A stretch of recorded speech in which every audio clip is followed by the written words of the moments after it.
5 Ghanaian authentic addictive street food snacks that everybody loves. If you are new, thanks for joining, and to my old golden members, I love you. For the first recipe, we have ripe plantain chips. I like to wash my plantain before peeling so that I don't wash the main food. For my plantain chips, I prefer not to use the slicer because it's very slippery. I make it sizable enough.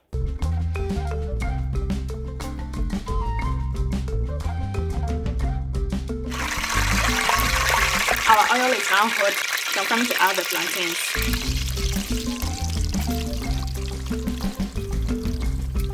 When I put my plantain in the fire, I don't immediately turn. I want it to have some coating of oil for a little bit. Then I begin to mix it with my chopsticks so that they don't stick to each other. I don't do that immediately because it may break apart. The ripe plantains are very soft.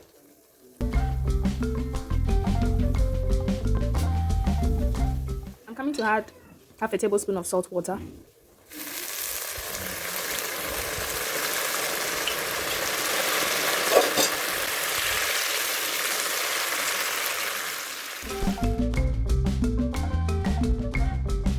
Ready with our plantains. Our plantains are looking good, and guys, it's very crispy, very crispy. Let me binge all this and show you.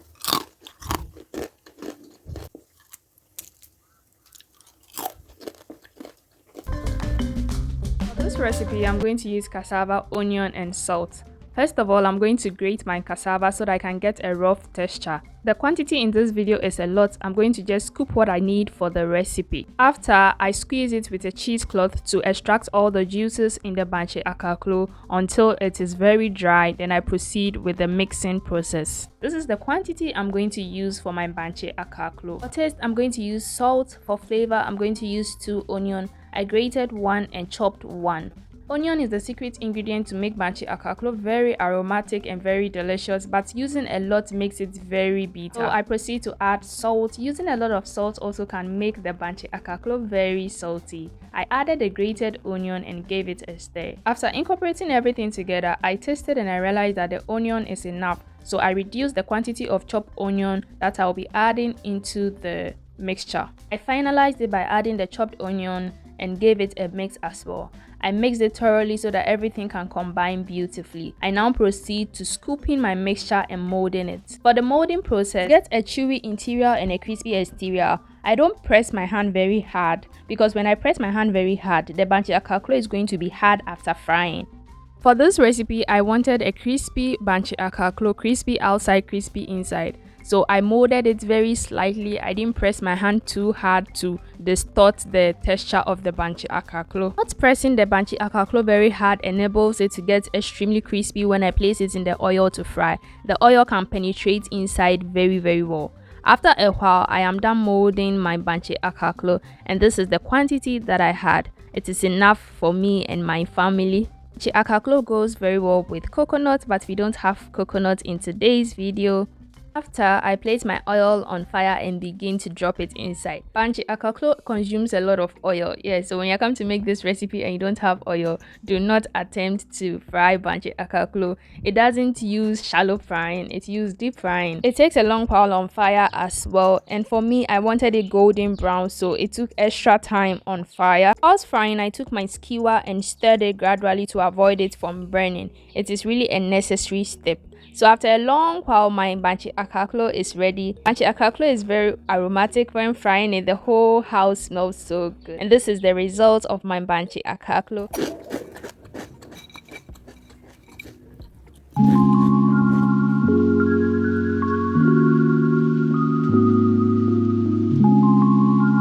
So I'm done peeling. So I'll set it aside and work on the spices. Rosemary, African nutmeg, and then cloves. And I have here pepper, ginger, and onion.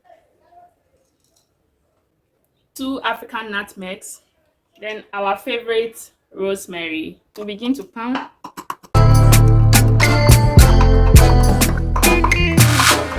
I'm done. I finished grinding it. I don't know if you can see it very clearly. So I'm adding it to the pepper. Guys, I'll add a teaspoon of salt. Then give it a mix. Anytime I'm preparing kelewele, I like to grind my ginger and onion and pepper into the fridge and use it the following day because I always want the flavor to be enhanced. I'm putting in the same quantity.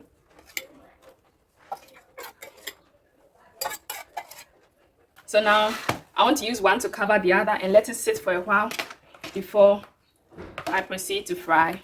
Can you see this? So guys, our fire is ready for the kelewele. This is our kelewele. The spices has been soaking in from 10 a.m. and it's 2 p.m. at the moment. So this is okay to fry now.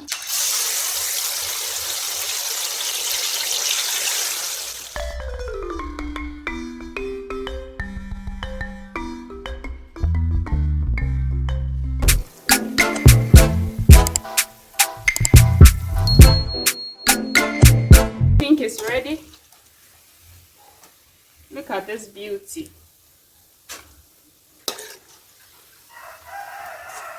Look at this beauty.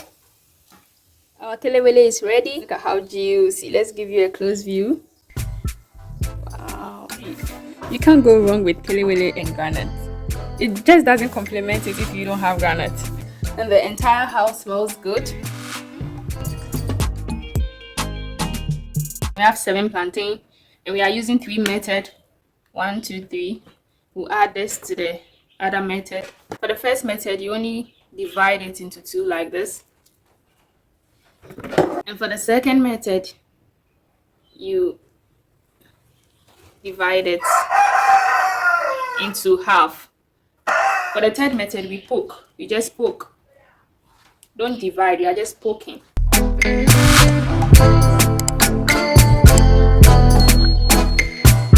First, your grinded ginger, garlic, onion puree into a bowl. Then you take your plantain and you put it inside the opening. At this stage, you can use gloves, but I don't want gloves. We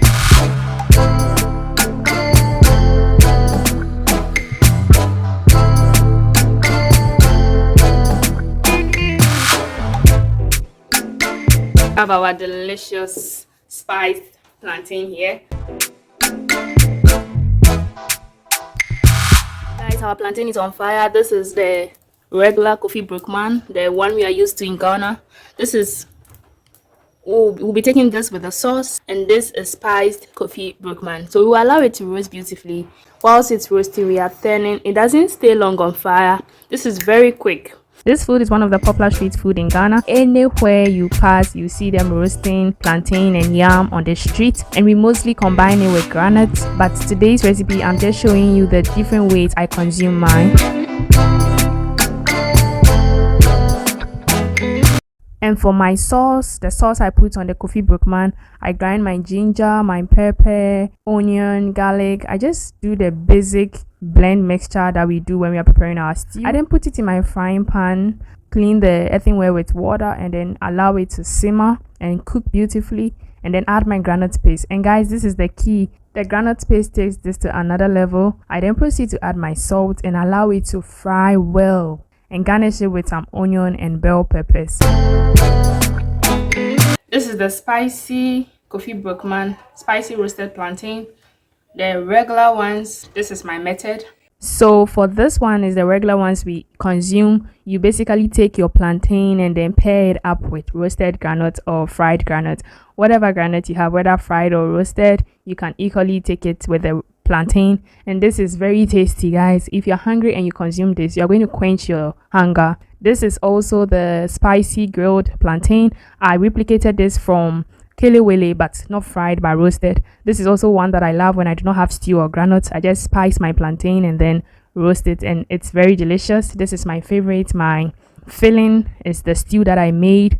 Adding the filling to the plantain makes it very satisfying, and you want to crave, you want to eat. You can even eat this as lunch instead of taking it as snack because it's very heavy. I gave it a taste test and I loved it. I've been doing this, so it's something that I love.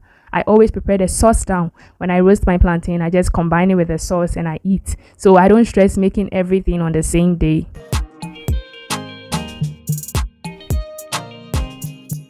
So Goldens, this is my plantain. I have 9 plantains, so let's peel it. It's advisable you use oil on the tips of your knife and in your palm or you put your plantain in water. Either way goes. I've been putting it in water all my life, so I'm used to this. So guys, our fire is ready. We'll put a saucepan on fire now. This is our salt water. We want it to dissolve. That's what we use to flavor the chips. So we're coming to pour our oil.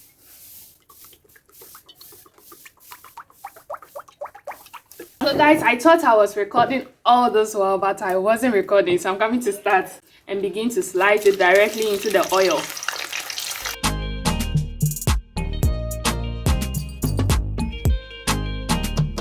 And because I already started, the oil is flavored with salt, so I'm not going to put salt in the oil. So I'm doing it in 2 batches, the yellow one and the golden brown one. This is one of the yellow ones, which have already begun.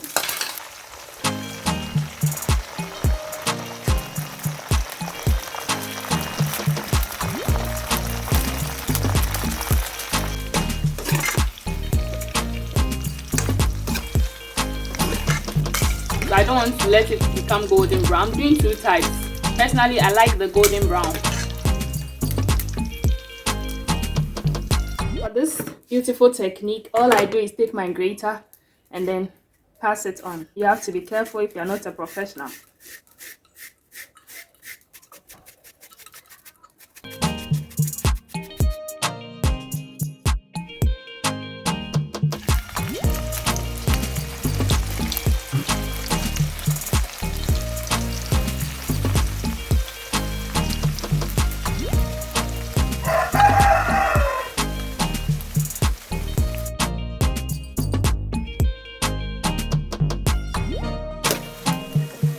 Guys, I think it's okay.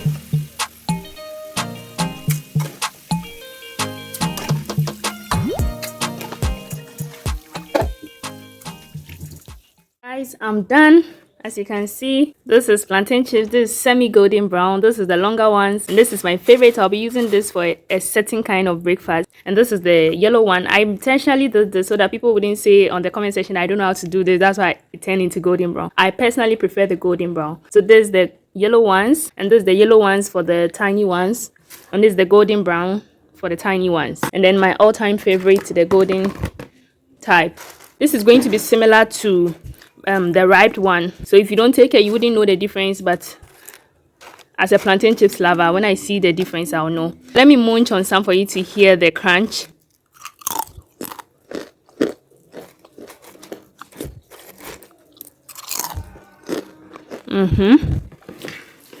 Yeah, so the question is, why do you buy plantain chips from town whilst you can make it in the house? So give it a try and tag me on Instagram. Thank you once again. I love you dearly. And remember that God is able, more than able, to accomplish what concerns you today. He is able to make you what He wants you to be. So keep depending on Him. Do not lose God. Do not lose hope.